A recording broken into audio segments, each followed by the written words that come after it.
friends, welcome back to my YouTube channel NCERT Solutions. In the previous videos, we are discussing the Indian Constitution and we are discussing the key features of Indian Constitutions, in which we have discussed many more things. In this video, we will be discuss the fundamental rights. What are the fundamental rights? Fundamental rights are the important key features of Indian Constitution, and these fundamental rights are included in part 3rd of the Indian Constitution, and it covers the article 12 to 35. So, fundamental rights. The section on fundamental rights has often been referred to as the conscience of the Indian Constitution. Fundamental right के section को Indian constitution ने conscience माना है. Conscience means Indian constitution की चेतना.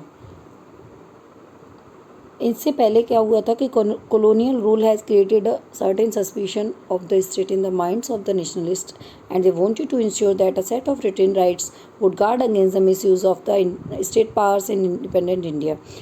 So इससे पहले क्या हुआ था कि सबसे पहले हम ये जानेंगे कि फंडामेंटल राइट क्या है. तो इससे पहले ये हुआ था कि कॉलोनियल रूल था, ईस्ट इंडिया कंपनी का शासन चलता था. तो वहाँ क्या होता था कि हमारे लोगों को डोमिनेट किया जाता था, इंडियन पीपल को डोमिनेट किया जाता था, हर तरीके से डोमिनेट किया जाता था.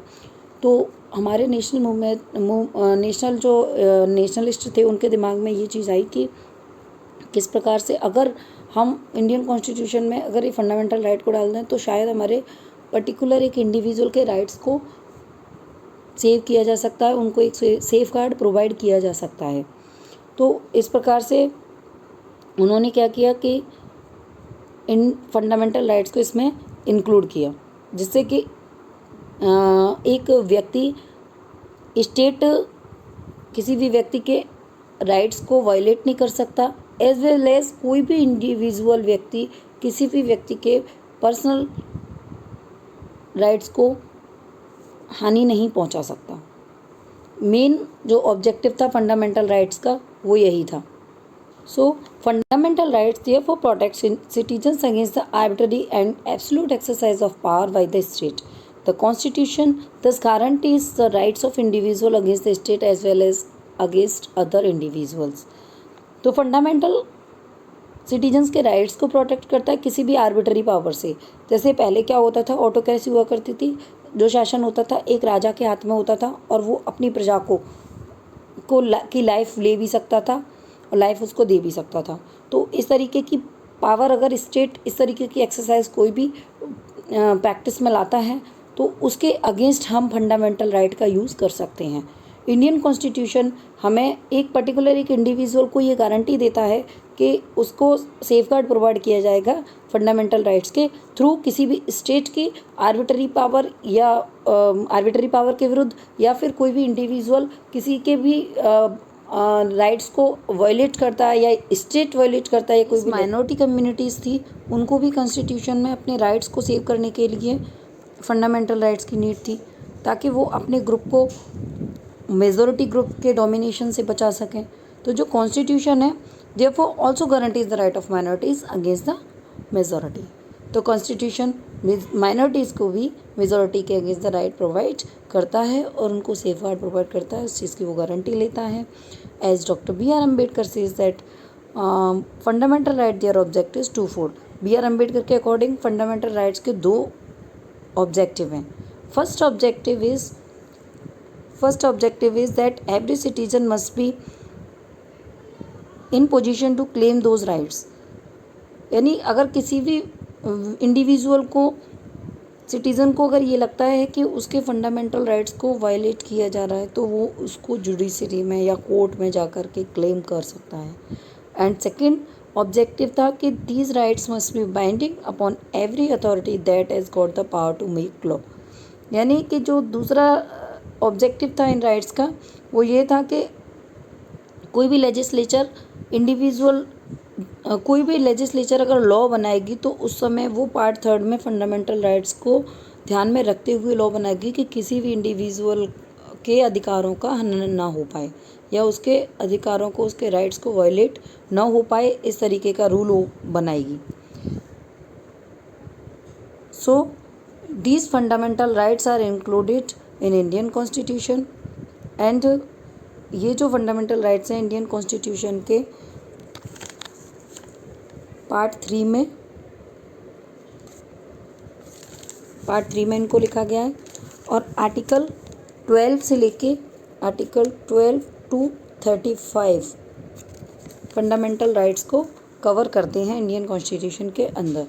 सो जो हमारे फंडामेंटल राइट्स हैं वो हैं इंडियन कॉन्स्टिट्यूशन के अंदर 6 राइट्स हैं। पहले जो थे वो 7 राइट्स हुआ करते थे। इसमें एक राइट फर्स्ट है जैसे राइट टू इक्वलिटी, सेकेंड है राइट टू फ्रीडम, थर्ड है right against exploitation, fourth one is right to freedom of religion, fifth है cultural and educational right and six one is right to constitutional remedy. Seven number का right हुआ करता था right to property, but इसको अब हटा दिया गया है 44th अमेंडमेंट के थ्रू और इसको एक लीगल राइट बना दिया गया है राइट टू प्रॉपर्टी को। So first one is right to equality. यहाँ पर हम फंडामेंटल राइट्स को थोड़ा डिटेल में डिस्कस करेंगे।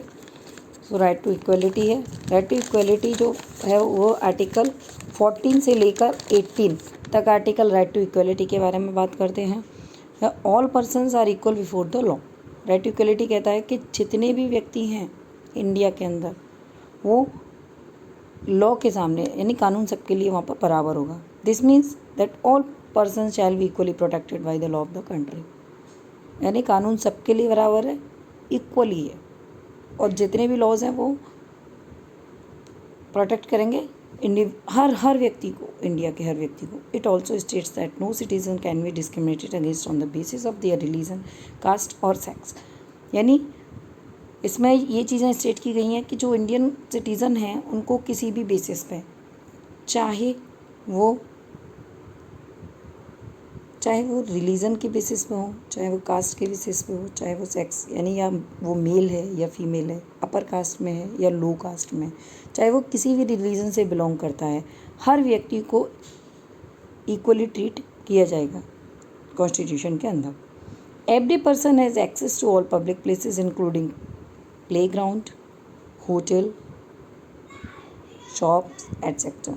यानी हर व्यक्ति को ये अधिकार दिया गया है कि कोई भी पब्लिक प्लेस है, चाहे वो प्लेग्राउंड है, चाहे वो होटल्स हैं, होटल्स देखो या शॉप्स हुई, ये एक पर्टिकुलर व्यक्ति के द्वारा ओन की जाती हैं बट स्टेट का गवर्नमेंट का पार्ट नहीं होती हैं, बट फिर भी होटल्स और शॉप्स को इसकी कैटेगरी में डाला गया है कि वो कोई भी व्यक्ति कहीं भी आ जा सकता है। State can not discriminate against anyone in matters of employment. State किसी भी व्यक्ति को, चाहे वो अपर है, लोअर है, चाहे वो किसी भी रिलीजन का है, चाहे वो किसी भी चाहे वो मेल है या फीमेल है, उसको डिस्क्रिमिनेट एम्प्लॉयमेंट में या तो उसकी एलिजिबिलिटी के बेसिस पे उसको डिस्क्रिमिनेट किया जा सकता है, बट इन पर्टिकुलर चीज़ों के को लेकर के जैसे उसके रिलीजन के बेसिस पे, कास्ट के बेसिस पे, सेक्स के बेसिस पे उसको डिस्क्रिमिनेट नहीं किया जा सकता एम्प्लॉयमेंट में। But there are exceptions to this that you will read about later in this book. The practice of untouchability has also been abolished. Untouchability की प्रैक्टिसेस भी थी, उसको भी ख़त्म करने के लिए हमारी गवर्नमेंट ने जो रूल्स बनाए हैं वो भी आगे आप इसमें पढ़ोगे। सेकेंड राइट है right to freedom. Right to freedom is included in article 19 to 22. This includes the right to freedom of speech and expression, the right to form association, the right to move freely and resides in any part of the country, and the right to practice any profession, occupation or business. इसका मतलब ये है कि right to freedom of speech and expression यानी speech और expression की, अपने बात को रखने की, लेकिन वो तरीके से रखने की स्वतंत्रता देता है हमारा कॉन्स्टिट्यूशन, लेकिन वो बात भी अपने एक तरीके से रखी जाएगी। ऐसा नहीं है कि आप किसी को भी जाके गाली गलौज करोगे या किसी को भी जाके कोई भी भड़काऊ भाषण दोगे। ये चीज़ें फंडामेंटल राइट्स में नहीं आती हैं। दूसरा है राइट टू फॉर्म एसोसिएशन। आप किसी भी तरीके की कोई भी एसोसिएशन बना सकते हैं। Right to move freely and reside any part of the country. आप कहीं भी किसी भी देश के किसी भी पार्ट में रह सकते हैं विदाउट वायलेट एनी रूल।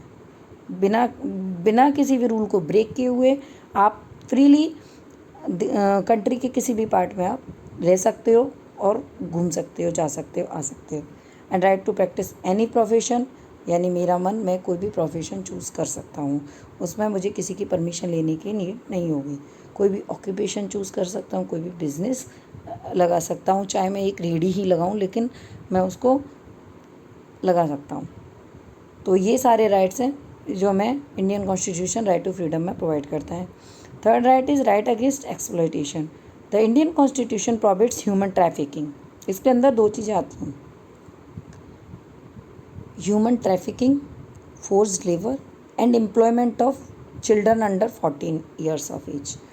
यानी इंडियन कॉन्स्टिट्यूशन स्ट्रिक्टली प्रोहिबिट करता है ह्यूमन ट्रैफिकिंग, मतलब इंसानों को बेचा और ख़रीदे जाने को, फोर्स्ड लेबर ज़बरदस्ती काम करवाना, और 14 ईयर से कम के बच्चों से कोई एम्प्लॉयमेंट लेना या उनसे काम करवाना, इस चीज़ को स्ट्रिक्टली प्रोहिबिट करता है हमारा Indian constitution. Fourth right is right to freedom of religion. Right to freedom of religion, religious freedom is provided to all citizens. Every person has the right to practise, profess और propagate the religion of their choice. यानी ये चीज़ हमारा constitution provide कर रहा है कि religious freedom है हर किसी सिटीज़न को, हर बंदे को रिलीजियस फ्रीडम है। कोई भी व्यक्ति अपने अकॉर्डिंग किसी भी रिलीजन को चूज़ कर सकता है, उसको उसके बिलीव्स को मान सकता है, उसकी प्रैक्टिस कर सकता है, तो वो उसकी खुद की चॉइस होगी, उसमें कोई इंटरफियर नहीं करेगा। Fifth right is right the cultural and educational right. Cultural and educational right. The Indian Constitution states that minorities, religious and linguistic can set up their own educational institution in order to develop their own culture. अपनी खुद की culture को develop करने के लिए, उसको preserve करने के लिए कोई भी सिटीजन या कोई भी माइनॉरिटी ग्रुप, कोई भी रिलीजियस ग्रुप, कोई भी लिंग्विस्टिक ग्रुप अपना खुद का एजुकेशनल इंस्टीट्यूशन बना सकता है। इसमें स्टेट या कोई भी गवर्नमेंट इंटरफियर नहीं करेगी। Right to constitutional remedies. Six right is right to constitutional remedies. This allows citizens to move the court if they believe that any of their fundamental rights have been violated by the state. यानी जो ऊपर जितने भी rights दिए गए हैं, अगर किसी भी सिटीजन को ये लगता है कि मेरे इन राइट्स को वायलेट किया जा रहा है या तो किसी स्टेट के द्वारा या इंडिविजुअल के द्वारा, तो वो कोर्ट जा सकता है, पुलिस स्टेशन जा सकता है, अपनी कंप्लेन करा सकता है, जुडिशरी से न्याय मांग सकता है। So these are the fundamental rights in which we have discussed. आगे इस तरीके की वीडियोज़ के लिए आप हमारे चैनल को लाइक, सब्सक्राइब कर सकते हैं। Thank you very much for watching this video.